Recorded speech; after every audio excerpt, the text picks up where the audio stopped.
All right, so we're going to get started. Want to thank everybody for coming out. I know parking's difficult during this time of the day, but we appreciate you all spending your time with us here at Leaders of a Beautiful Struggle. So I'll introduce myself. I'm Davon Love, Director of Public Policy, Leaders of a Beautiful Struggle. This is Lawrence Grand Prix, our Director of Research. Leaders of a Beautiful Struggle is a grassroots think tank and political organization. We advocate on the interests of Black people in Baltimore and the state of Maryland. So a lot of the work that we'll talk about today will deal with our work in the State House, particularly our legislative agenda from 2019. And I will talk a little bit more broadly towards the end about some of the other projects that LBS is working on. What I want to do first is kind of give LBS's general perspective as it relates to questions of public policy. And the reason for that is because we have an approach that we think is different from many of the kind of mainstream approaches to advocacy and activism. So as I mentioned at the top, we're a grassroots think tank. When we say grassroots, our power comes from the fact that we have many authentic relationships with Black folks in Baltimore, folks that work with Black people. And that's important because a lot of our relationships that we have with legislators comes from the perspective of using those relationships and harnessing those relationships as a way to put leverage and pressure on elected officials. And as you see, as many other organizations that do advocacy do, we do put out calls for people to call their legislators. And so a part of what that does is it helps us to be able to let legislators know that their constituents are watching what they're doing and that it will impact their election. Leaders of a Beautiful Struggle is not a nonprofit, we're an LLC. And that's important because one of the things that's most important to us is that we are politically independent. And because we have a diversity of different revenue streams that's not dependent on the philanthropic sector, we're able to really say things that folks in other contexts may not be able to say. We're able to engage elected officials from a purely political perspective in ways that other folks aren't able to. And so we find that as an important utility for Leaders of a Beautiful Struggle in our role in the policymaking process. So while many think tanks primarily do advocacy from the perspective of the fact that they present information to legislators and the general public and use the kind of education function to persuade people to take their perspective, we're an organization that we do deploy that, but a big part of our work involves the importance of our authentic relationships amongst Black folks in the community and using that as leverage to be able to put pressure on elected officials. And so with that being said, last thing I'll do by way of introduction to what we're going to talk about this evening has to do with really our approach to understanding the legislature. So unfortunately, the general public is given this picture of politics, this picture that it's heavily democratic. You go to your legislator, you have an idea, and they put it, before their committee, and the committee deliberates, and if it's a good idea, it goes to the full floor, and then if it's a good idea, it goes through.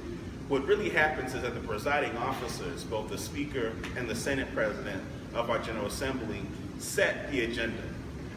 And what that does is that things that are in the political interest of the presiding officers will take precedence over the things that a lay citizen will put forward or a grassroots organization will put forward. And so the reason why that's important is because when we kind of forecast the nature of our work during any given session, it's important for us to gather intel about the perspective that the presiding officers have of the work that we're looking to do, to get a sense of the kind of pressure that we're going to deal with, to get a sense of the kind of negotiations we're going to be dealing with in order to get certain things passed.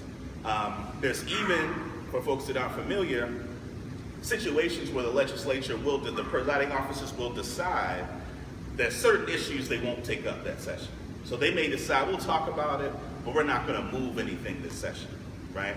And so actually, the first thing that we're going to talk about, and I'll throw this to Lawrence Grand Prix, is our work around trying to frame the policy of marijuana legalization from the perspective of reparations. Like talking about the importance, because one of my favorite Malcolm X quotes is, you can't put a knife in a person's back 9 inches, pull it out 3 and say you've made progress. You have to pull it all the way out and begin to heal before you can say you've made progress. And so there have been efforts at decriminalization that have been falsely characterized as ways to address racial disparities. But in fact, decriminalization is really pulling the knife out an inch or two, right? And so what Lawrence is going to talk about is LBS's perspective as it relates to marijuana legalization. The presiding officers had actually decided that they weren't going to take this up during the 2019 session, and that it'll likely, more than likely, be an issue for the 2020 session. So I thought that Lawrence would talk about our marijuana legalization work. Yeah, so I want to explain our perspective on marijuana legalization, and then I want to frame maybe just a little bit about the national landscape, because I know there are folks probably who have questions about that. But then obviously I want to take it back to the context of Maryland and where we're likely to go in 2020 and what we should be looking out for and what we would need you all to do to get the type of policy that we want.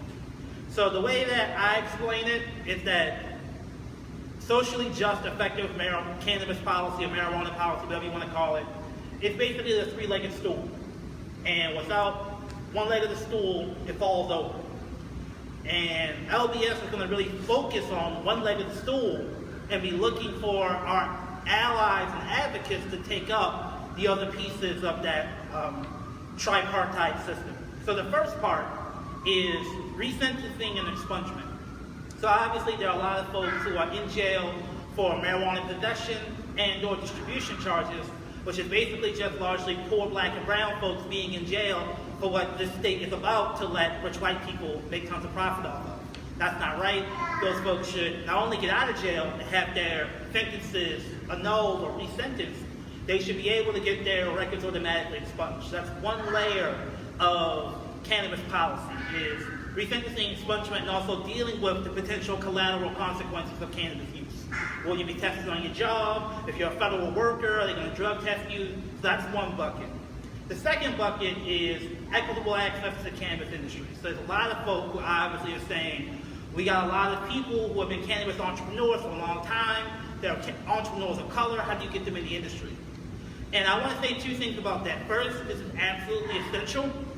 And the second thing is that it's not a panacea. And in my opinion, it's not reparations.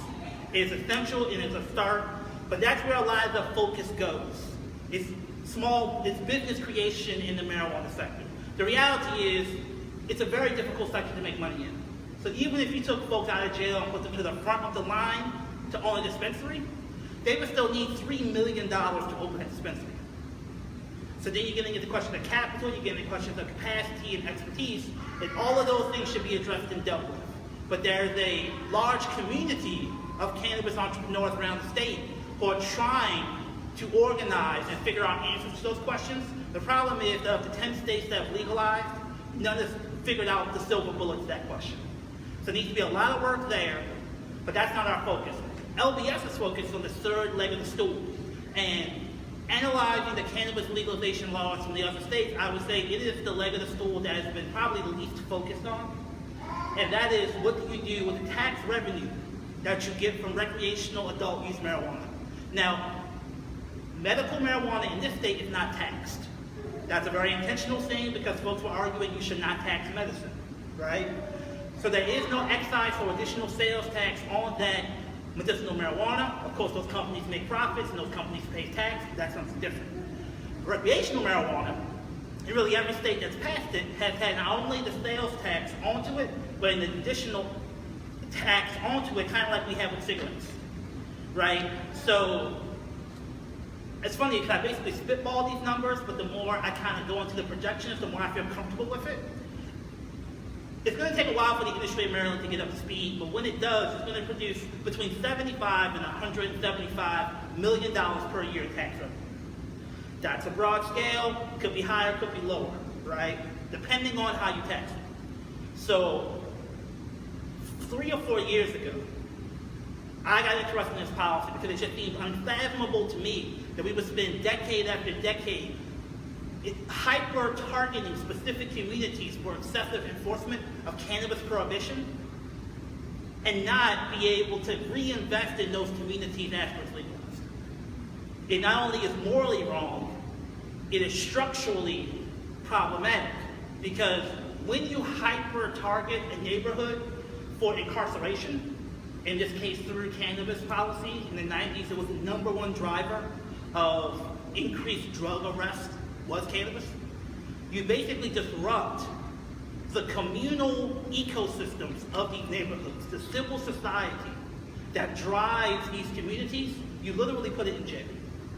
So you see this dynamic where it's the same neighborhoods where you target policing is where you have high crime.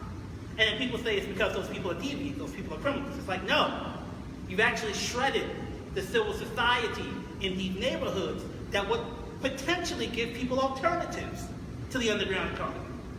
So your hyper-incarceration decimates community, leaves folks with no alternatives, which means they go to the underground economy, which means you increase incarceration again. It's a vicious cycle. And the only way you break the vicious cycle is if you intentionally invest in those communities. The question is, what type of investment? And this is where some of the big fights that are coming in 2020 need to be fleshed out. Not all investment is good investment. Not all good investment is optimal investment. So, not all investment is good investment, and not all investment is reparations, really. So what do I mean by that? First, obviously, you can invest in an ecosystem of services that do not actually serve the community. We see this, and I'll pivot a little bit, in the Federal Marijuana Justice Act. There's a piece up on our new website, youtube.com, that actually breaks down some of the things in Cory Booker's bill, which on face looks really good. When you talk about things like re-entry services, those have been privatized in a lot of states. And it's basically just another bite at the apple for a lot of these for-profit companies who don't really do culturally sensitive programming, who don't actually hire people from the communities to just get paid on the back end. Same thing with drug treatment. I mean, I have a friend who is the most adamant person I know, viscerally critiquing the logic of 12-step. This was a very traditional abdicate your power. It's basically like a cult, but it's the cult that has called itself best practice, right? And so you have folks doing 12-step treatment who may basically just be abusing the people who are in their care, like a la boot camp style, and that's called good treatment. And those are the types of things Cory Booker wants to fund with marijuana revenue. I think that's, I don't want to say ridiculous, but yeah, ridiculous. Because if you don't target the revenue to specifically rebuild the civil society of these neighborhoods, you might be exacerbating the problem. Again, what does that mean? And that gets me to what I think the big debate is going to be in 2020. So, I'll bracket the federal stuff for just a moment. As Davon said, the legislature had a couple of bills this session that basically would have legalized cannabis. They had hearings on these bills where folks like myself testified. We testified on these bills knowing that we're not going to pass this session. We got word early on that the legislature decided to do two separate working groups, one in the Senate and one in the House, to basically study cannabis legalization and how it can work in Maryland. They're likely going to produce their recommendations before the next session in 2020, which is setting up the bill on adult use cannabis to pass in 2020. Now, it doesn't have to be written in a way that requires a vote from the people, but it probably will be. So it probably will be on the ballot November 2020 in Maryland for every single hearing. Now again, based on that three-part stool, our piece is what we do with that tax revenue. And obviously some of you may be hearing some of this stuff. It's going to be more of a big conversation as we get closer to it. There are a lot of really, really important things we want to spend money on. We want to spend money on things like universal pre-K. We want to spend money on things like investing in public schools. But that is not what I call reparations. Reparations is giving the people in these communities the self-determination and capacity for themselves to decide what type of programming they want to invest in to restore the civil society that they want to see. Which is very, very different than the top-down vision of investment that typically comes from Annapolis. That is obviously not to say that schools are important. That's obviously not to say that universal pre-K is important. It's so important that we should just pay for it as a society. We shouldn't have to take this pot of money and push it into something we should, as a state, just be investing in. If we have a pot of money like this, that is new money, that gives us a unique opportunity to specifically invest in communities targeted by the war on drugs, we should do everything possible to have as much of that revenue as possible go to those communities. So what does that look like? Some of you may know about the work we did with the Baltimore City Youth Fund, where $10 million based upon property taxes in Baltimore City were put into a fund specifically for youth. And with the work of LBS and other community advocates and folks who are helping on the technical side, we were able to basically produce a community assembly model where people from the community actually evaluated grant proposals, ranked individual grant applications, and that was the mechanism that decided who got that money. It included things like incentivizing cooperation, so if you were able to cooperatively apply, you were able to be eligible for a larger grant. This fundamentally challenges most of the basic assumptions of service provision and nonprofits funding that happens all over the country, but especially in Baltimore. Because it puts the people of the community, a broad cross-section of people, people who may have worked in nonprofits, but also people who may have been provided services by nonprofits, in the condition to decide for themselves who they thought was doing the type of programming that reflected what they wanted to see. And there are lots of people who got money from that youth fund process that were able to be the type of programs that were not traditionally funded by large philanthropic entities. And that's exactly the problem we have in the communities I'm talking about. Because they have been so decimated by hyper-incarceration, you often aren't going to see the indigenous people there who have a 501c3, have audited financial statements, and are able to get large philanthropic donations. But there are lots of people in these communities doing work all the time. And they are best positioned to be able to intervene in these communities into the cycle that we talked about that perpetuates the crime and the lack of opportunity in these communities. But if we don't specifically mandate or incentivize to the fullest extent possible that this money goes to folks like that, it will not go to people like that. It will go to well-meaning, but still not genuinely grassroots of the community organizations to do whatever programming they want to do, as opposed to people from the community do the programming the community wants to do, which is what we want to see. So, federally, we don't know what's going to happen. Things are moving very quickly. There are very, very powerful, rich people who want federal marijuana legalization. I still think we're a few years off. So it's a lot of, like, honestly, Republican libertarian money being sunk into legal cannabis right now, billions of dollars. But as of right now, you cannot ship cannabis across state lines because it's up to states to decide if they want to legalize or not. That actually makes cannabis a unique space where for right now, we're holding off like big weed, like the Walmart of weed, and states themselves can produce their own cannabis industries, and they can tax the weed grown in their state, and that can be a productive source of jobs and tax revenue. So in 2020, the biggest things are going to be how they write the bill. Are they going to write the bill with all three of those legs of the stool in mind? And again, from our purposes, especially the tax revenue, because the last thing I'll say is that unfortunately other states are under pressure, because the pressure is just get it passed. There are a lot of well-meaning, predominantly libertarian-ish leaning cannabis advocacy groups who their whole thing is we represent consumers who want to smoke. So get it passed. We don't care as much how you pass it or how you write it. We just want something that can pass. So that produces a vicious incentive to produce a bill that compromises on the racial equity side, because it's easier to pass if you don't do that. So, unfortunately, in a state dominated by Democrats, oftentimes our opposition are the folks you would think would be on our side. Cannabis advocates, the school funding advocates, universal pre-K advocates all have good arguments, but they all are lobbying for either paring down the bill or carving up that pot of money without giving the community a say. So we are trying to work as forcefully as possible in the spaces that are most relevant to crafting a good bill. And what those spaces are right now, until the session starts, are going to be these working groups. So very soon, the House and Senate working groups are going to be announcing the dates on which they're going to meet. So we need to see if those meetings are public. We need to see if those meetings are going to be able to be live streamed.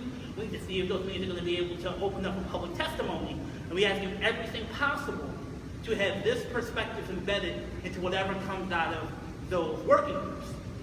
The problem is the working group has traditionally been a mechanism by the leadership to basically implant the type of bill they wanted into the working group, have it come out the other side and say, this is what the working group came up with, this is best practice. So, just one second, let me finish up. So we don't know if that's going to happen. We have good people in the working group, and we have some people who may not share our perspective. We'll just put it that way, right? So we need to continue to go to our advocates on the working group, folks like Senator Joe Carter, who's on the Senate working group, and we've talked, for example, to Delegate Nick Mosby, who's on the House working group, specifically on this issue.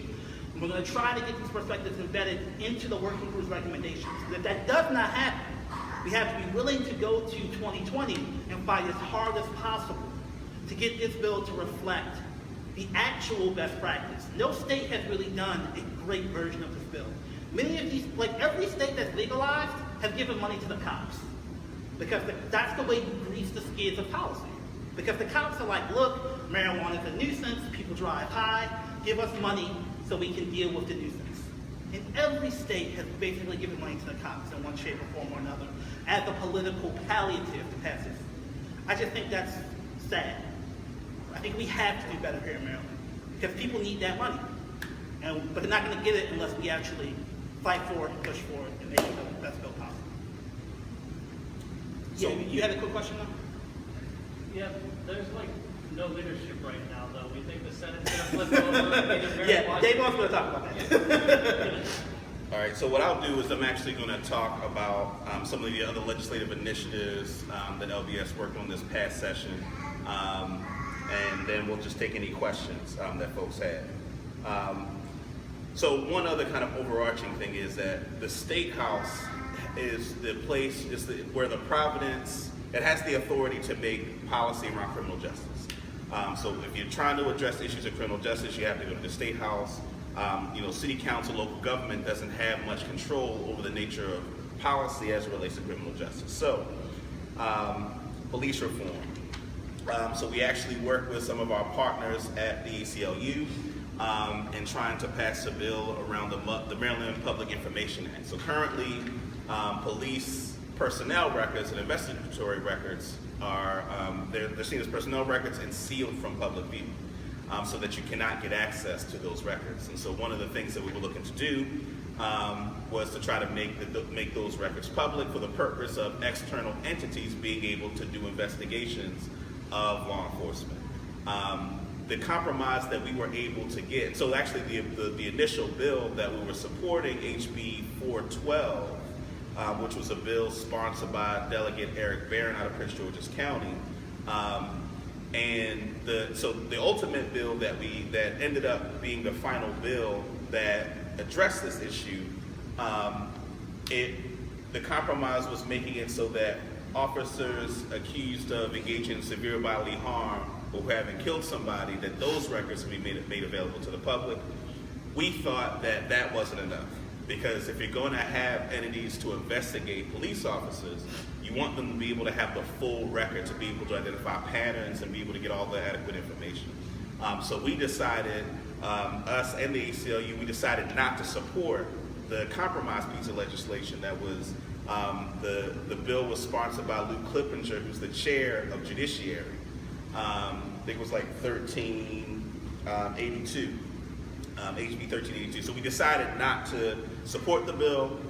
We thought that would be the bill that passed. There was a commitment by the chair that they would work on it next year. So we understood that we felt like it was a compromise, and said that there would be something that his committee would take up next year. The bill ended up not passing. It ended up not making it to sine die. And so this will be something that will return, sine die being the last day of the General Assembly. So we will be looking to return in 2020 to be trying to push that piece of legislation. The other piece was our opposition to mandatory minimums. So this is something that came up last session and something that continues to come up given the homicide rate in Baltimore City, and just given all the anxieties that there are around it. The governor put in a bill, it was SB 166, that was an additional mandatory minimum bill. One of the stories that I'll actually tell that I think is really important is actually sat in on the voting session in the Senate Judiciary Committee where they were deliberating on it.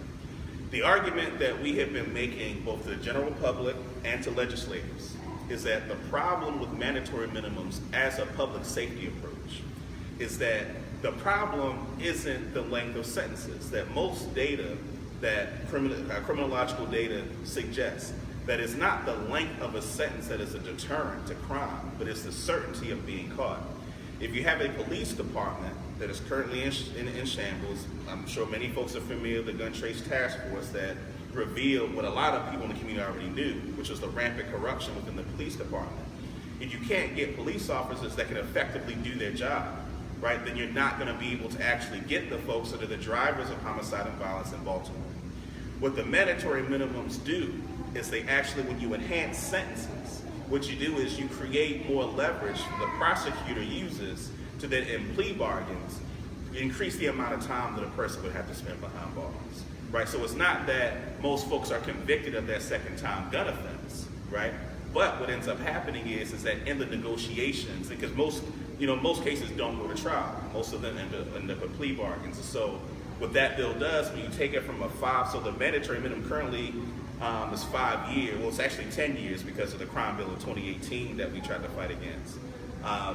And so the idea, if you increase it, what that does is that it makes it so that the prosecutor has that 10 instead of the 5 to be able to use as leverage. Now, one of the interesting things about the bill, though, is that it actually replicates a lot of the things that were in SB 101 that actually passed last year. So in fact, one could call it a dummy bill in the sense that it actually didn't have a substantive impact on the law that had already passed, but it was kind of something that Republicans, because it's the governor's bill, put forward in these times to be able to, bang the drum on their tough on crime kind of credentials. What was interesting though, that happened during the voting session, I'm sure many folks are familiar with our battles with the Senate chair of that committee, Senator Bobby Zirkin. And so he's been really upset over many years about our criticisms of his, particularly the crime bill of 2018.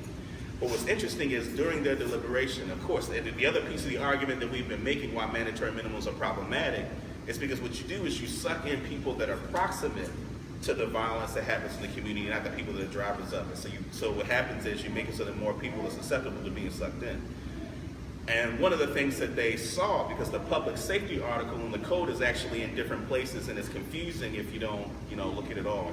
And what they found was they found a part of that law where it said that, second-time gun offense and any other felony.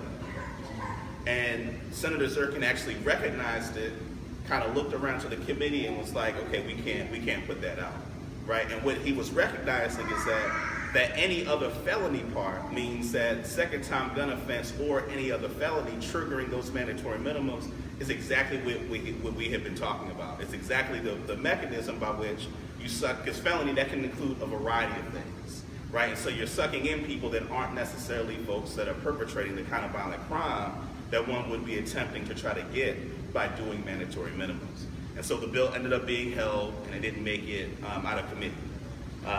So that was something that us and our other partners were a part of, trying to fight mandatory minimums. And we're going to continue to fight mandatory minimums because, again, they're bad public policy. The next bill I'll talk about is a bill that we actually partnered with the state's attorney, Baltimore City State's Attorney, Marilyn Mosby's office, on this vacature bill. It's another bill sponsored by Delegate Eric Barron of Prince George's County. And actually its cross-file was Senator Chris West, a Republican senator in Baltimore County. And essentially, the purpose of the bill was to provide prosecutors, provide the state's attorney with a legal mechanism to put a motion to a judge to say that convictions that are of things that are no longer illegal or convictions that are unjust, provide them the ability to motion a judge to vacate those convictions. So an example is there was a time when possession of marijuana is illegal. Now that it's decriminalized, the state's attorney wants the ability to motion to a judge to say to vacate those convictions. That's different from an expungement. We've gotten this question before.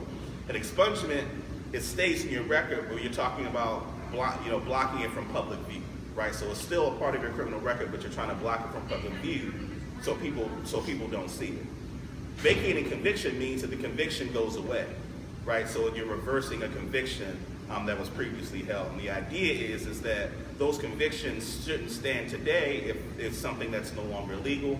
And the other justification the state's attorney's office gave was about people who were incarcerated as a result of testimony from members of the Gun Trace Task Force, right? So if testimony from those corrupt officers led to a conviction, they wanted to be able to put a motion forward to vacate convictions that were the result of that. We ended up getting a watered down bill because there are parts of the bill that specifically talked about marijuana, for example. The bill was watered down so that provides a clause or a phrase that talks about anything in the interest of fairness and justice as a basis for a motion like what I described is something that they can pull forward. So it's really broad, but it's a watered down version of that, but it did pass. And so that is law. And so now the prosecutor, state's attorney's office, has an additional tool to be able to pursue what's already on that office's agenda of vacating convictions. The next piece that I'll talk about is our anti-violence bill. This was SB 844. So this was a bill that attempted to create a fund that would, for Baltimore City, that would specifically fund community-based anti-violence programs. So as Lawrence mentioned, as he talked about some of the fallacies in the way that some people in the public arena are talking about reparations, like any kind of investment is not a good investment. And oftentimes what happens is you get a lot of these big box corporate white-led nonprofits that oftentimes get many of the investments to do work to uplift and empower the community, serve the community. And so what this bill attempts to do is to create a dedicated fund for community-based organizations that do anti-violence work to get specific funding from the state. And so the entity that we propose in the bill to manage that fund is Fusion Partnerships, which is an organization that's been in Baltimore for 20 years. It's a fiscal agent, fiscal sponsor organization that helps organizations that don't have a lot of the back office function to provide that for them so that those organizations can do their work. And they take a slight fee when that organization gets resources on it to manage their administrative infrastructure.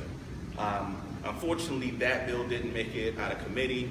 We suspect that the committee chair, knowing that it's a bill that we put forward and other partners were interested in, didn't want it to come out of committee. What we decided to do was we actually we had a meeting with, and Senator Carter was the sponsor of that bill, Senator Joe Carter. We ended up meeting with Glenn Fuston, who's the director of GOCAT, the Governor's Office of Crime Control and Prevention.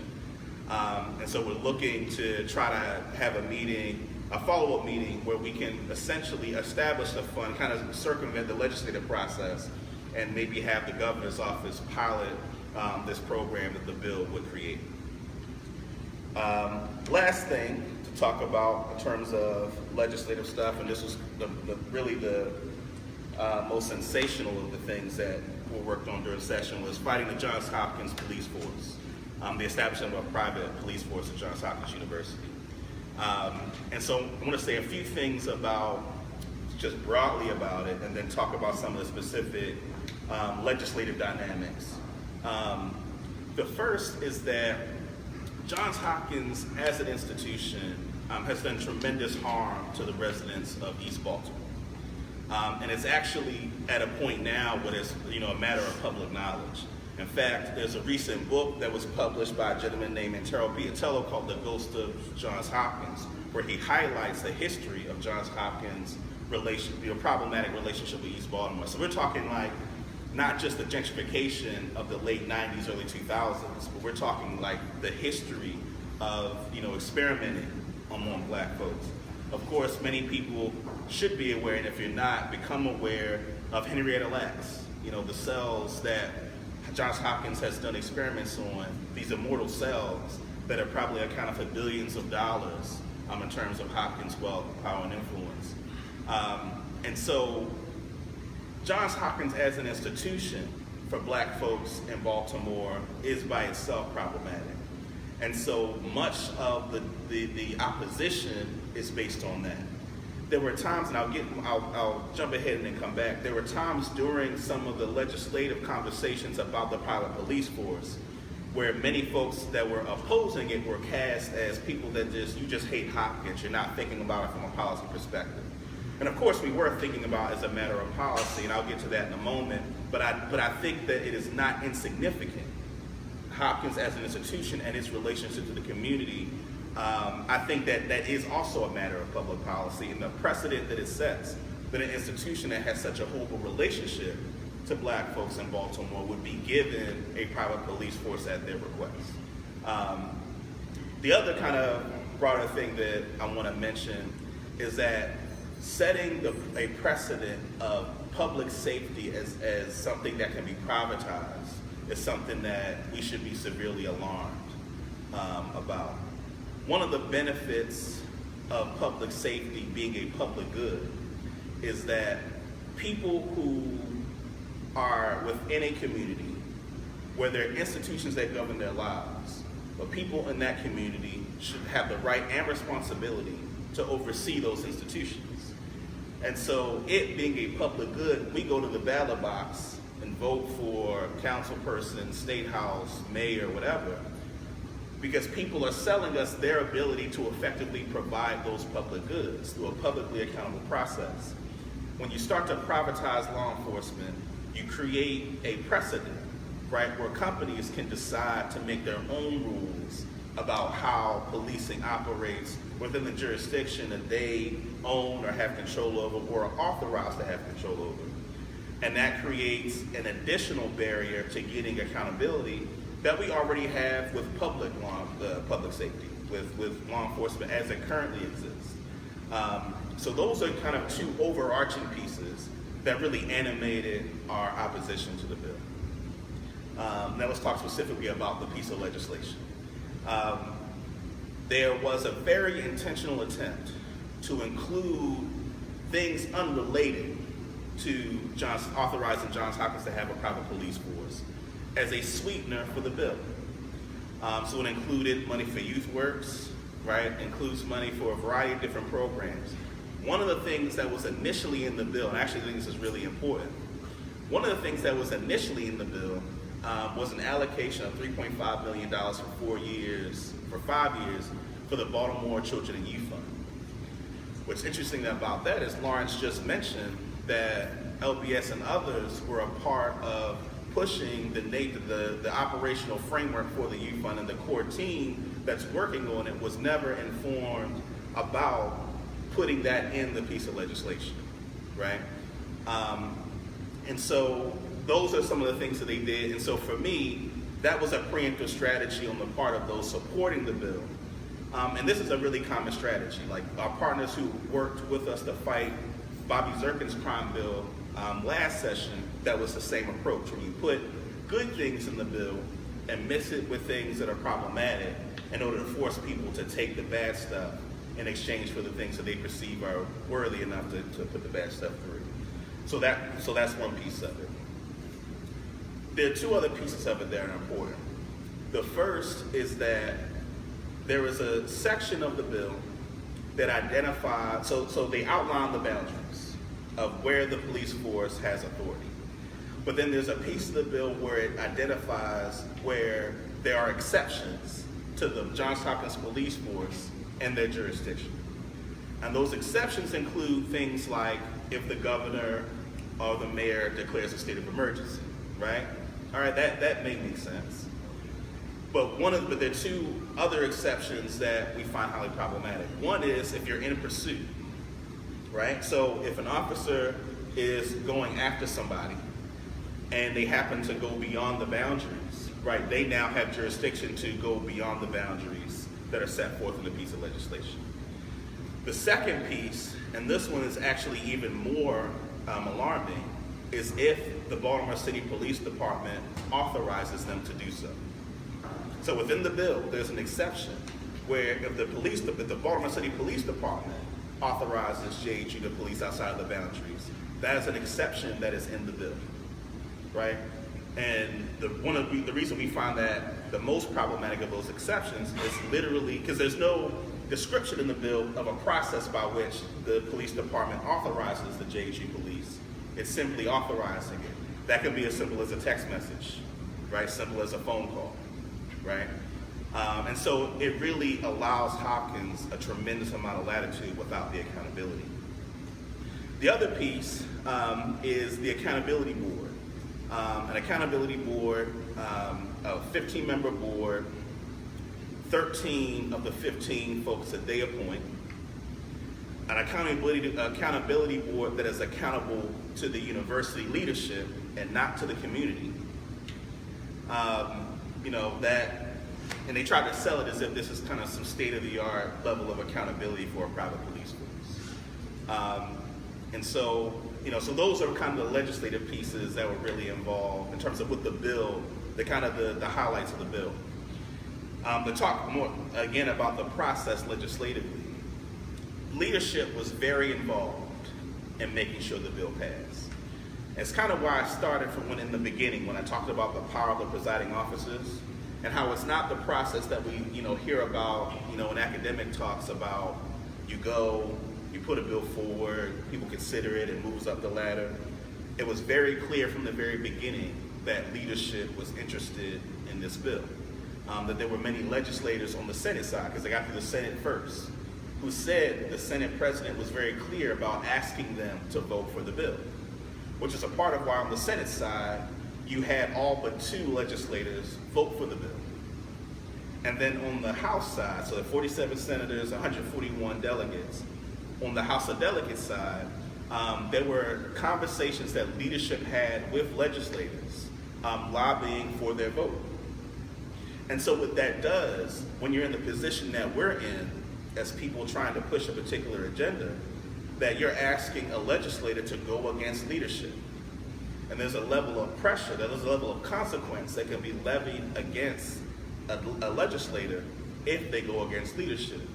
For instance, leadership can say, if you don't support this bill, then we'll make sure that the committee chair that we appoint and select, make sure your bill doesn't come out of committee, right? So there are ways in which the presiding officers can, and the leadership can levy consequences against legislators that do not support their agenda. And so that was very much at play, where I was told by legislators, I'd like to vote with you, but I've already pledged my vote. Leadership has pretty much said that this needs to pass, and so that's what I have to do, right? And so that's a big reason why this piece of legislation passed, even though there was a tremendous amount of opposition to the bill. Last thing I'll say about the Hopkins bill, just in terms of how they projected what they decided was community support, because we think that's really important. So LBS was asked by community organizations, particularly those that are around Johns Hopkins, to come to meetings to talk to them about what was happening in the legislature. The Able Community Association, as a big organization, had voted to oppose the bill. It's our understanding that the leadership team of that association voted to support the bill with amendments. And so what ended up happening is at the big joint hearing of the Senate and House delegation towards the beginning of session, there was somebody there testifying in support of the bill as the Able Community Association, right? Without mentioning it, the full body actually voted to oppose it. You had folks Build, right, which is a faith-based leadership organization in Baltimore that has history in Baltimore. They supported the bill, and one of the things, and so they posed as a community voice representing the community, saying that they wanted the bill. What was really clear to us, at least, because if you remember, Build also played a role in the EBDI, the gentrification in East Baltimore, right? So it made sense to us, unfortunately, that Build would support a bill like this, given that it's in Hopkins' interest.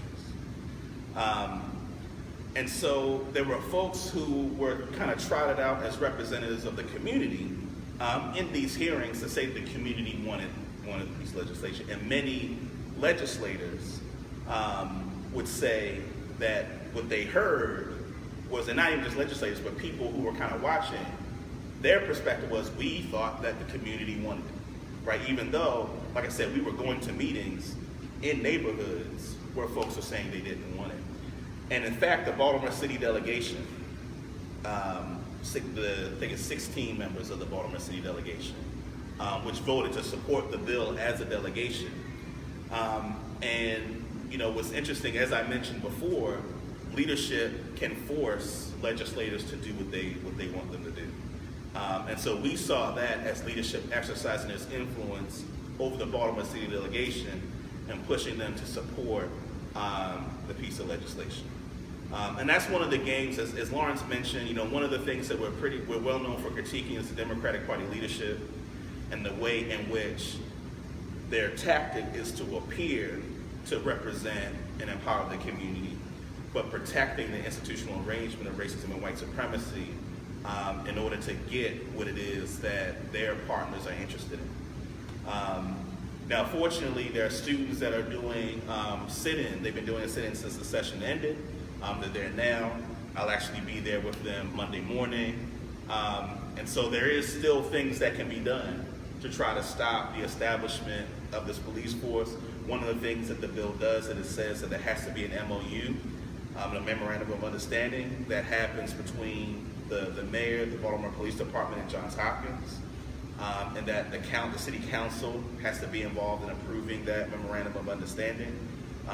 And so there's still opportunities. There's also talk of an attempt to put a referendum on the table that would make the bill go to referendum.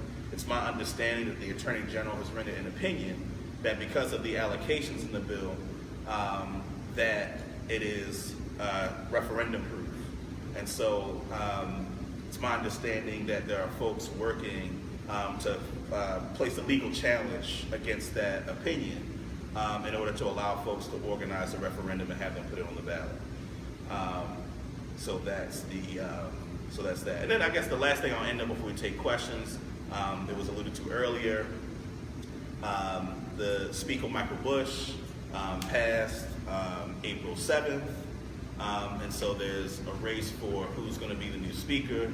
And of course, the names of people who are vying for it is Baltimore City Delegate and Chair of Appropriations Maggie McIntosh, Derek Davis, who is Chair of Economic Matters out of Prince George's County, and Adrian Jones, who is the Speaker Pro Tem out of Baltimore County and Randallstown. So those are the three folks that are vying for it. LBS isn't taking a position on which one of those folks should be Speaker. We work with our partner organizations, both to put out a letter asking the legislature to be slow in making a decision about who to replace it. We were concerned that they might try to do it the last day of session, so we really wanted them to take the time to allow the public to at least weigh in on it. And so we're looking to see, you know, what happens with who becomes the next speaker. And, you know, Senate President Miller is ill, you know, so I think the conversation about speaker also needs to start thinking about that for Senate President. So those are conversations that we think is important for the public to start having, because again, those presiding officers have a lot of power over what happens in the legislature. We think it's important for folks to talk about. So we'll stop there. If there are any questions about our legislative agenda or anything people have questions about, we'll take questions then.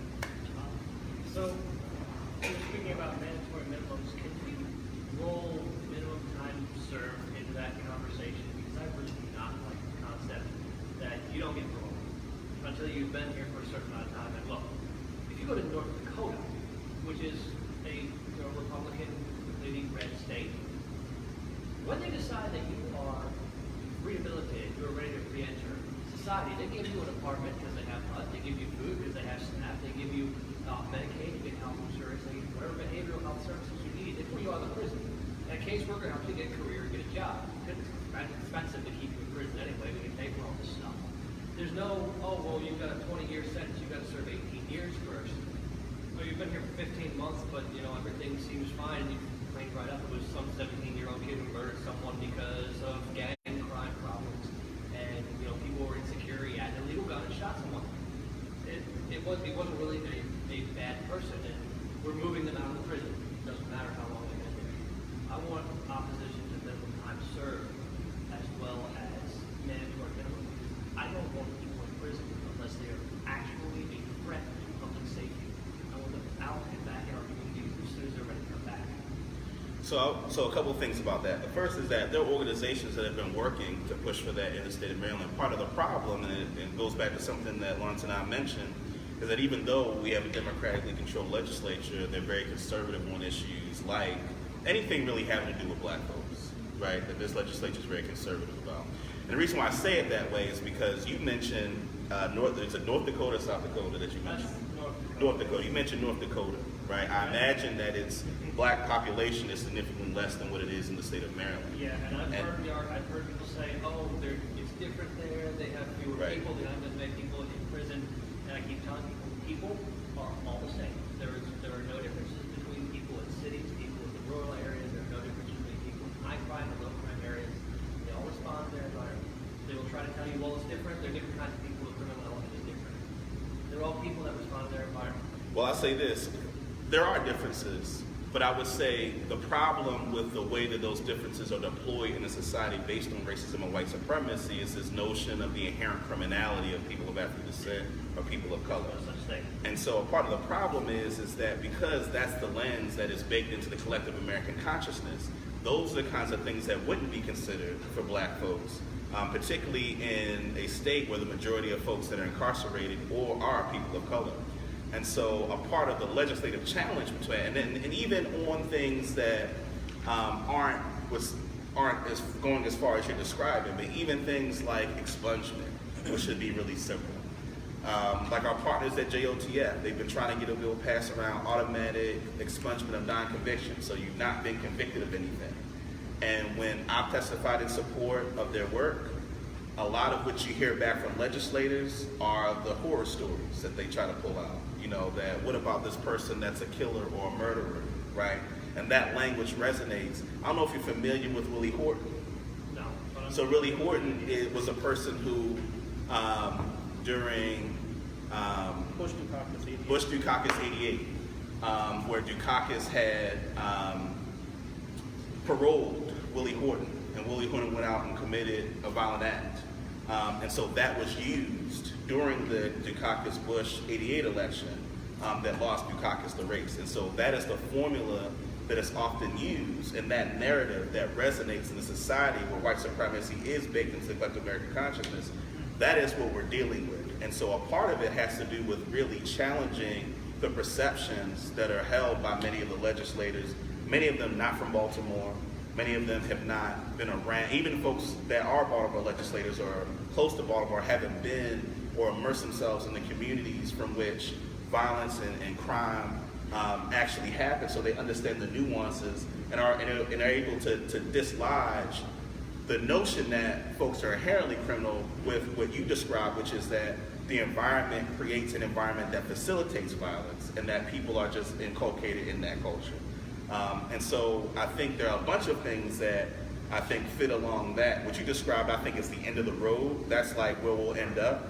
But things like expungement and other resentencing, those are the kinds of policies that eventually will lead us to that point. Well, the last thing right now is can we start tying the concept of mandatory minimums, the concept of minimum time served, say these are both the same idea, they both need to go. Just put the words together when we talk about it. I think there's a larger conceptual rebranding that needs to happen that's along the continuum of what you're talking about. Right. Because I can imagine even a Maryland lawmaker being more receptive to what you're saying when it's a nonviolent drug offense, right? And so now the move for the Democratic Party is like, nonviolent stuff, we can be more lenient. But anything that has anything to do with violence, I'm out. Yes, And as we know, it's like America, a big driver of our incarceration population isn't just that we lock more people up, it's that we give people longer sentences. Right. And that has unfortunately not been pushed back against as much because strategically, Michelle Alexander and Jim Crow, there's been a narrative produced that mass incarceration was driven by nonviolent drug offenders getting mandatory minimums. And as we get more in depth, we begin to understand it's really driven by people who have maybe one or two violent incidences. It's like, oh, you're a repeat violent offender because you got into 2 fights. Now you're doing 20 years and you got to serve a minimum of 10, right? So I think that the prior conversation to getting to what you're getting at is that minimum time served deals with a lot of violent offenders. So we need to have the conversation about what produces violence, how do you actually prevent violence, and what about our society makes us so petrified of even the possibility of violence that we resort to the criminal justice system as opposed to all the other systems in our society. That's why I'm so adamant about this reparations stuff. Because here's what they're going to say. What they're going to say is we can't let them out because we don't have a program we can put them in that we can feel confident is going to put their life back on track. Our response is, pay for the darn program. And they say they don't have the money. So in order for us to establish the ecosystem for these communities that can actually make it so that we can actually de-incarcerate, we need to invest in the ecosystem of these communities to be able to effectively reintegrate these people. This is going to turn over the ball. Yeah. Do this later. Hi, I have a question for Lawrence. You mentioned that you said there's no state that has the marijuana policy or legislation in place that you would say is anything sort of like model, but is there anything that's even close? Yes. No, it's very complicated, unfortunately, because not only are states doing this, in some places cities actually have the autonomy to innovate. So there are some cities doing some cool stuff. There are some states that do it better than others, but all of this stuff is really complex. So let's start with Boston, Massachusetts. Massachusetts probably has the best, right? So Massachusetts, I know some of the people that have crafted their policy, but a lot of it's on the business side. They have some of the best stuff for business, because it really is about taking people who have been incarcerated, giving them technical assistance to apply for licenses in the marijuana industry, and even trying to put some tax revenue into a fund to provide capital for some of those industries. Now, I think all of that is good. My question is, can any of that get to scale? Because let's say we get $170 million on the good end from Maryland taxation. If it costs $5 million to run one dispensary, then that's just a ton of money, right? And it's just like, how many programs could we have spent with that $5 million, right? So I think Massachusetts has a lot of dedicated people. Massachusetts also has, and this is very rare, a provision in the bill that says that in the cannabis sector, businesses shall represent a diversity of populations, including those impacted by the war on drugs. Now, that's just language in the bill. There's no enforcement mechanism tied to it, but there's actual language in the Massachusetts bill that says that businesses shall be diverse. And so now they're trying to figure out, well, how do we actually essentially enforce that? Which again is very rare, but it isn't necessarily a plan. On the California side, there are localities that are using, some of these cities have a local piggyback tax, which creates a tax mayhem from a logistical standpoint.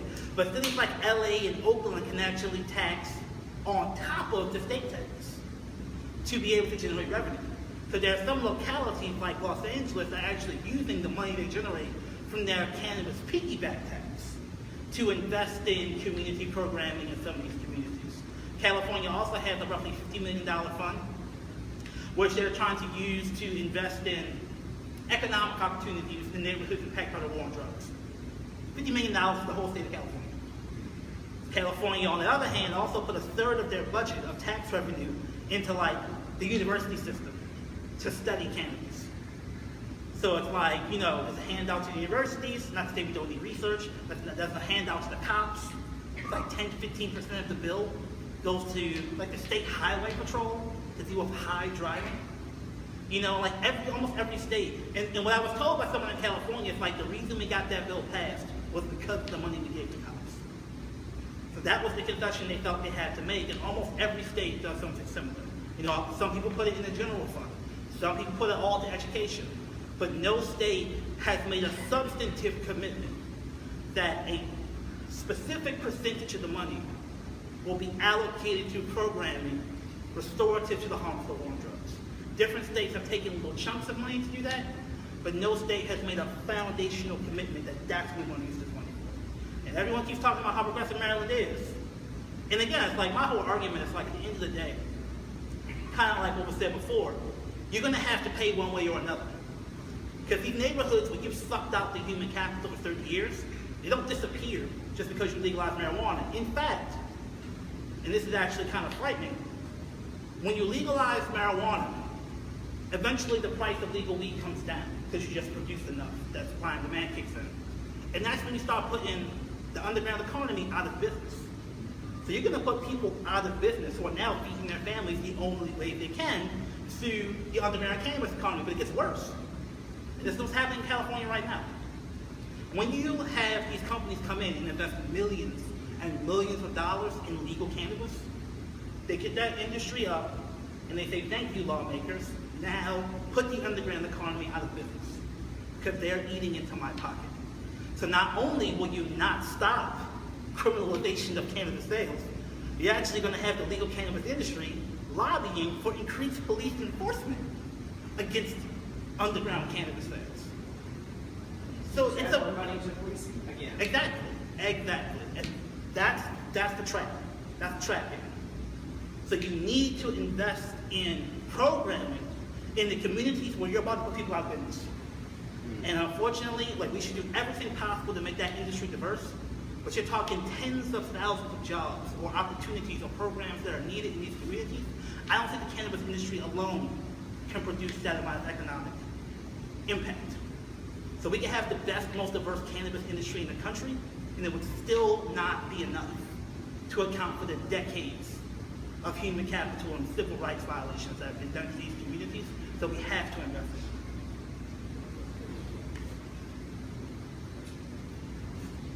So my question is geared towards John Hopkins, because I'm quite confused how the bill became about the need for a police force, when from my understanding, John Hopkins already has some type of security measure in place. It's not a private police force, but they do use a police force. So how did this come about, and what are the differences between the two? So I'll start with the last part of the question. So Hopkins currently has its own armed private security. Part of the issue is that when you have private security, or when you have a police officer, their use of force is protected because they're agents of the state. So there's a certain level of trust, theoretically, the public has in your ability to carry out force that is different when you're armed private security. So there's certain protections that you don't get. So part of the danger of, from our perspective, of having a private police force is that they're more protected and given more cover with their use of deadly force than a private armed officer that doesn't have all the cover that law enforcement has. And so this now, here I'm speculating, but why would you want private police as opposed to armed private security? Because you want to use force and not pay the consequences that one would otherwise be subject to if you're only a private armed security guard. So again, that's to me the rationale for why you do it. The impetus behind it has to do with the concerns around public safety. And one of the things that was actually confusing during the session was that on one hand, folks would say they're going to police in a very contained part of the areas approximate to the campus. So they're not going to go out into the communities. And yet, this was put forward as a way to address public safety. And in fact, those who call themselves representing the community, that was their primary argument as to why they supported it, is the question of public safety. The issue of them having a private police force actually came up during the 2018 General Assembly. And they actually put it forward. There was pushback because there wasn't a whole lot of community input. And so they ended up, leaving it in the drawer. And so what Johns Hopkins did was they commissioned a study, and they also did their own kind of comprehensive community engagement. One of the things that actually is important too, in talking about community engagement and its relationship to legislation. There's a difference. There's a gentleman named Howard Fuller, who has a history in black education advocacy. He's a PhD, and one of the things that he says the difference between community empowerment, community engagement. So community engagement is like, I build a bridge and I let you all pick the color, right? Community empowerment is like we build the bridge together, right? And, like where to build it and how to build it. And so what Johns Hopkins did was community engagement, right? We're going to say what we think should happen, and you all give us input on the thing we've already decided we want to do, right? And so Johns Hopkins did a classic example of community engagement which is that they already developed what they wanted to happen and then asked the community to weigh in on it. One of the things that I thought was interesting is that I don't know that there was anybody from Johns Hopkins security, except for the person who was head of their security, that testified about why they need police powers. And I would argue that that's something that would be the most persuasive thing to folks kind of on our side of the table. Like, if the armed security feels like they need police powers, they should be asked, what is it that they need police powers for that they don't currently have at their disposal as armed security guards? And so the impetus behind the bill, I think, had to do with, and again, so this is speculation, but we think we're right about this, is that parents, Hopkins is an elite school. Parents that send their kids to Hopkins want them to be safe. Those of us that have gone to school, particularly predominantly white institutions, they typically tell you like what road not to go beyond. So, when I was at Towson University, tell you not to go below Northern Parkway, right? If you're I know people at Loyola University who they're told don't go past Roland Avenue or Falls Road. So, people kind of know where not to go. They're told where not to go. And so we think it was an attempt to market to an elite audience of parents to be able to send their children to Hopkins and they feel safe. They want to be able to say we have an armed police force that'll keep your young person safe. So again, we don't have any hard evidence that is the case, but we believe that that's true. I'm really confident in that. Is the state or city going to provide funding for this police force, or is it all through Hopkins? So good question. So Hopkins is paying for their own private police force. Now what's interesting is the $55 million worth of programming that was put in the bill to quote unquote sweeten it. Now the state is paying for that. And one of the things we actually found really fascinating, typically Republicans are finicky about spending, and we thought it was interesting that the Republicans, all of them voted for it. Now we were told, we heard conversations of Republicans that didn't like the fact there was so much spending in the bill. What that tells us is that there was definitely coordination at the top where they wanted that to happen. In fact, during the voting session in the House Judiciary Committee, there were two folks present that made it clear that leadership wanted to make sure the bill passed, and that was Alex Hughes, who was the Chief of Staff of the Speaker's office, and Delegate Kipke, who's the Republican minority leader in the House. So the fact that they were both present at a voting session for this bill tells us that there was tremendous coordination at the top to make sure it passed. And so it was just interesting that even though there were $55 million worth of extra spending in the bill, that no Republicans voted against it.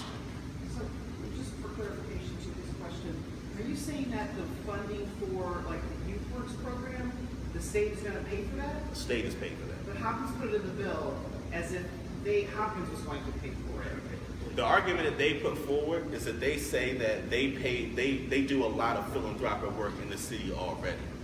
So that was the argument they put forward as to why it makes sense for the state to help them and supplement the things that they currently pay for. Now, what we would say in response to that is that, we could just talk about Henrietta Lacks and say that you owe a lot of folks way more than any philanthropy that they've ever done. Hopkins isn't paying for those extra programs. The state is paying for those extra programs. In fact, we wanted there to be an amendment to make Hopkins pay for all those things, but we weren't able to get that amendment significant traction on the floor of the House. I'm sure, as you know, leadership made it a point to say we want this bill to be how it is. Just to clarify, so the state is paying for those things, so the Hopkins can use money to pay for. So the plan was always that Hopkins would pay for their own police force. In the bill, the programming that was included to appease people, which is $55 million worth of spending, the state is paying for that. Can you speculate on why Guild supported this and they supported, Port Covington and things like that? It's a good question. So our director of research here was on a panel a few weeks ago at a conference at Morgan State with Bishop Miles, who was a leader in Bill. And they had a very, good conversation, got loud and heated around this question of the police force. So I've had to speculate as to why Bill would support it. I would say two things that I think are pretty uncontroversial. The first is that they had a history of supporting EBDI and Hopkins, during the time period of the gentrification in East Baltimore, and they sold that as an attempt to get billions of dollars of investment in East Baltimore that wouldn't otherwise come. And that is an argument that begs the question of methodologies of economic development that have to get debunked. I mean, what elected officials over the past 60 years have sold to the public in cities around an economic development strategy is always centered around attract big corporate entities to be able to expand the tax base and provide services, right? That's been really the limited framework of economic development. The problem is that the capital that the community is able to access comes in the form of jobs, which is minuscule compared to the amount of profit that those corporations are able to accumulate. And so many times when folks talk about economic impact, they're talking about the amount of revenue generated from the corporations that would reside in those neighborhoods as opposed to the people in those communities who reside in those neighborhoods. And so I think LBS and Build differ in terms of whether or not the approach of Hopkins' investment in East Baltimore, bringing resources to East Baltimore, is an effective strategy.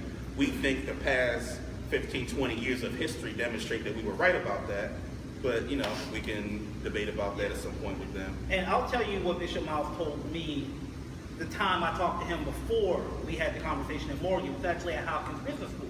Bishop Miles was an alumni at Hopkins. He said, a lot of things. He said, basically, the BPD is not trustworthy.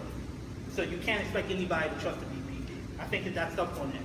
And I think that that is hilarious because it assumes that the BPD isn't worthy of Hopkins students. And if that's the case, the BPD is not worthy of anybody in Baltimore.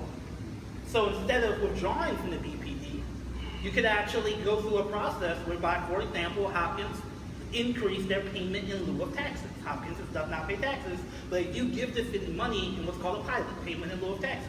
You can just give the city that $55 million through a pilot, and they have a specially trained BPD wing that's for the Hopkins Police Force. And it can have good command structure, it can have good training, and that could change the culture of the BPD. But you chose not to do that. Why? Right? So that's, I think, interesting in terms of the normalization of just privatization of a public resource. But the second thing he said was that I saw President Daniels. He was knocking on doors in the community. And it enraged me, because I'm like, that's obviously a PR stunt. It's like, don't call me stupid, right? But what I think that a subtext of that is Hopkins bends the knee to build. And basically, it is a combination of you build now have access to all the doors of the Hopkins network. Because you gotta remember, Michael Bloomberg himself went to Annapolis to talk about, amongst other things, this bill. Michael Bloomberg is a billionaire. However, you will not see Michael Bloomberg necessarily, I would say probably at all, in the campaign donations given to these lawmakers. There's a larger network of opportunity that comes with doing what these type of folks want. And I'll just leave that there. But more deeply than that, there's something very cathartic as a black person who has felt discriminated against to have powerful white people say, I need you. And there's no science behind that, but it's deep and it's real. So if you're someone like an established civil rights entity, to have powerful white people say, I need you, is a powerful, powerful elixir. And I think that can't be understated. And the second thing I was just going to say was that the other piece is the ability to curate who constitutes community. And so I think that's the other piece, is that when you're able to have certain networks and then have them put forward to say they represent the community.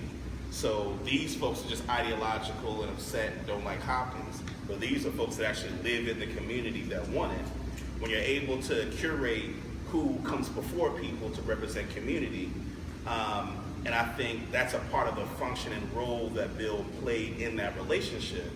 And I think that's also, and I think the other thing that's important to recognize is this, and I mentioned this when I testified in front of the joint hearing between the Senate and the House. When Martin O'Malley ran for mayor in 1999, it was during a time of immense public safety crisis. And so he ran on a tough on crime platform. You had folks who lived in communities that were, afraid because of the violence that existed in the neighborhoods. If you give people the choice of more police or less police in terms of addressing a need they have, then they'll say more police. And part of the problem is that when you think about people's imagination as to how you deal with questions of violence, most of us are socialized to see police as the primary people to be able to address public safety. And so things like community-based anti-violence programs or mediation, like other approaches to public safety, are framed out of the conversation. And so a part of what Bill did was tap into the authentic fears that people do have in neighborhoods that experience violence.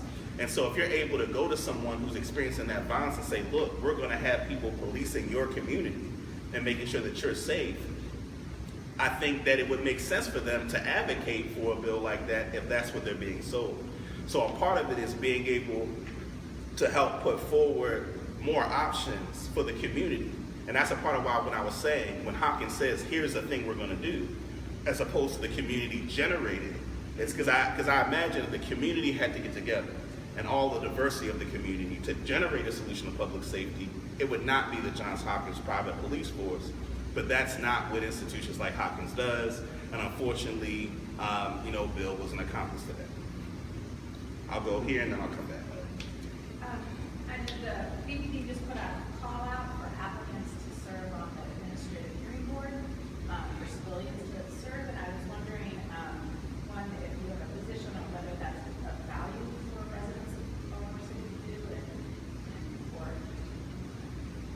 second. So I think it's important to note that we were heavily involved many years back in trying to push for having those administrative hearing boards have non-police officers on them.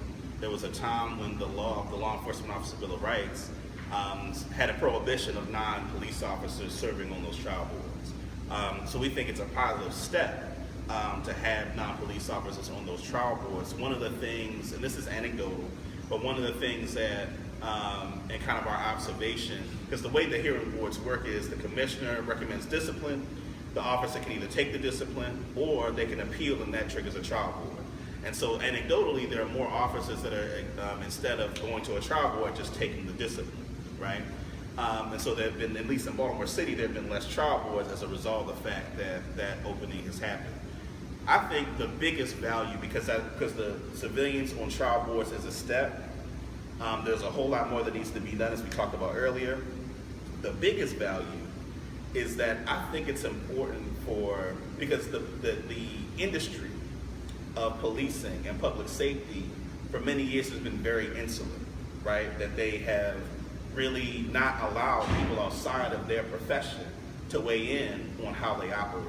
And so I think one of the biggest values is for non-police officers to be able to weigh in on official law enforcement policy in ways that folks haven't been able to. I mean, even the Civilian Review Board that we have in Baltimore City, it has folks that can do investigations, but it doesn't nearly have the resources to do it. And the Civilian Review Board, even though it's supposed to hold the police department accountable, when I mentioned earlier about the Maryland Public Information Act, they can't request certain information about officers' personnel records that would be necessary for an entity like that to be successful. So civilians on trial boards would allow access for the general public for information about what's happening. You want to talk about the trial board you went to? Because I think while the value is that you have non-police officers involved in it, I also think it also helps to show just the lack of accountability that those trial boards have produced over many years. Yeah, so first, why did we push so hard for civilians on trial boards? It was something that people said was impossible, can't be done, and it happened. The value is what Davon said, but it's also something deeper than that. If policing is a public good, then the people who are essentially purchasing that service with their tax dollars should be able to have a say as to whether that service is being rendered to them in a way they find satisfactory. And just the idea of that, as someone from the community telling a cop you're fired, is a powerful blow against the mythology of policeism, the mythology and ideology around policing. And it's one step towards reorienting our society towards a more grounded relationship with police. So it has practical value, but the ideological value, I think, is really important. Now, trial boards themselves are wild. I went to the trial board for the van driver, for the Freddie Gray trial. There's a ton that would need to happen for that to be a decent process. First, this is magnified in this particular trial board because it actually went to criminal court. So basically the defense for the accused cop had heck of time and heck of resources because this all comes after the actual trial. The resource disparity between internal affairs, in this case the prosecution, and the police union is immense. Magnified in this case because the police union obviously went all out in this case. But they had private attorneys, they had slideshows, they had multimedia presentations, and IA had like a Sharpie and a whiteboard. It was bad. But you gotta remember, again, conceptually, trial boards are wild because you basically have the police deciding whether what this officer did is valid. So you have the police policing the police. And the union was able to appeal to that logic all throughout the case. So there was actually a complete, they're basically making an argument that,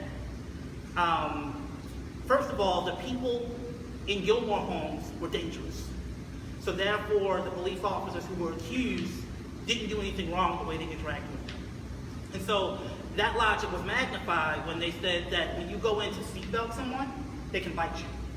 And they actually showed a reenactment or a video, I don't know which one they actually claimed it was, of them trying to seatbelt someone in a van, and then they showed a bite mark on a police officer.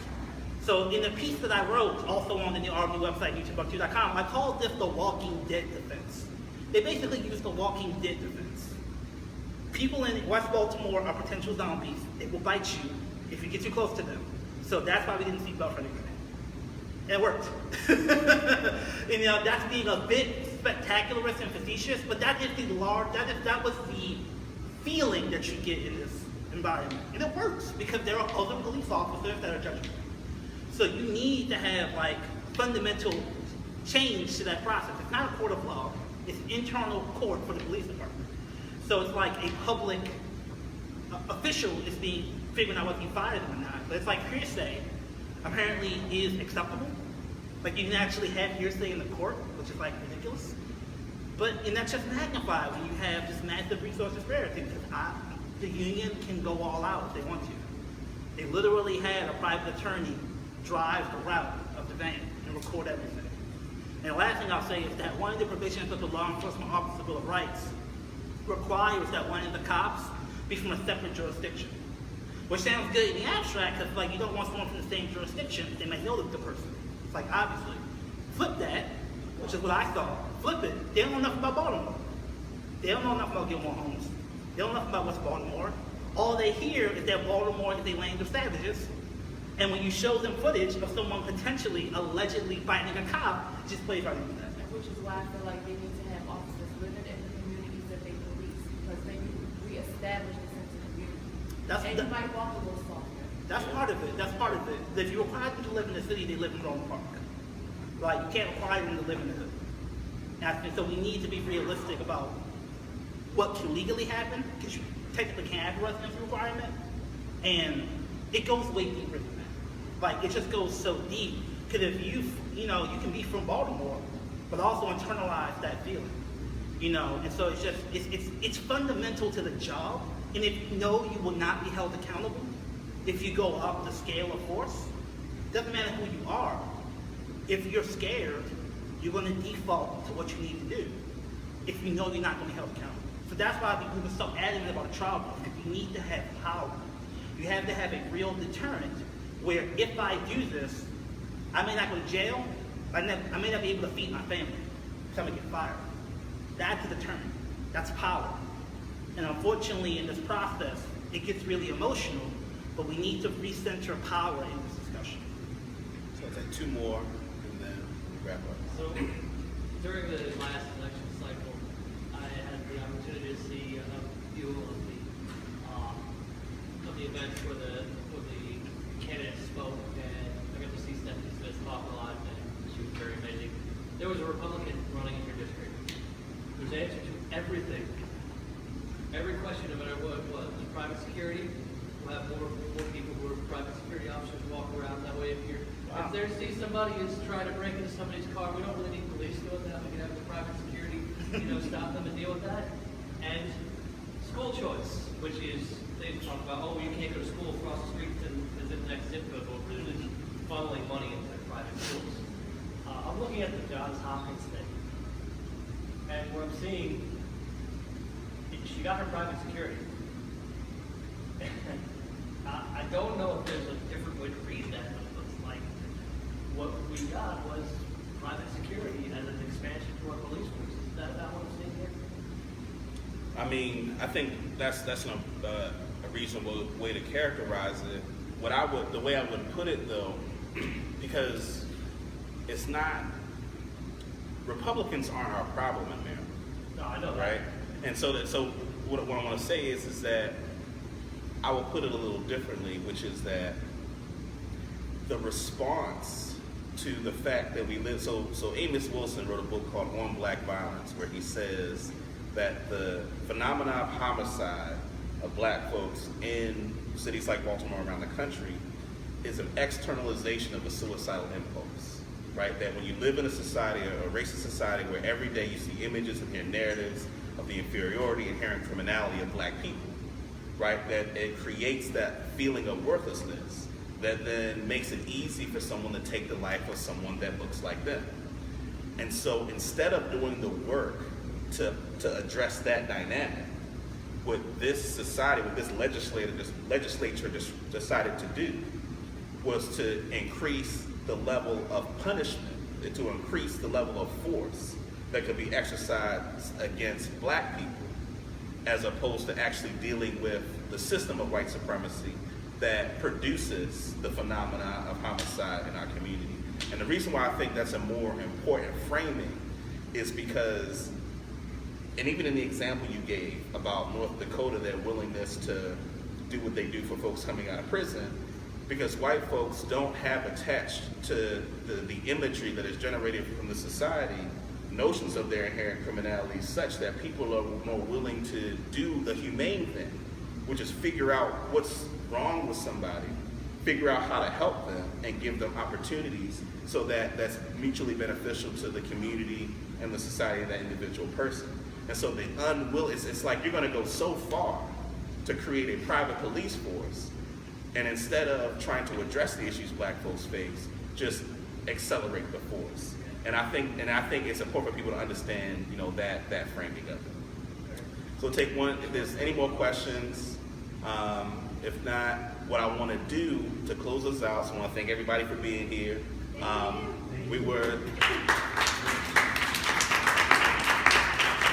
So this was live streamed, so if you go to our Facebook page, our Twitter page, our Instagram page, you'll have access to be able to see this if you want to see it again. Also, we are a grassroots think tank, and we're an independent organization. And so a part of how we maintain our independence is people being community sustainers. So if you go on our website, you go to a place where it says sustain, and you can sign up to give regular payments to Leaders of a Beautiful Struggle to support our work.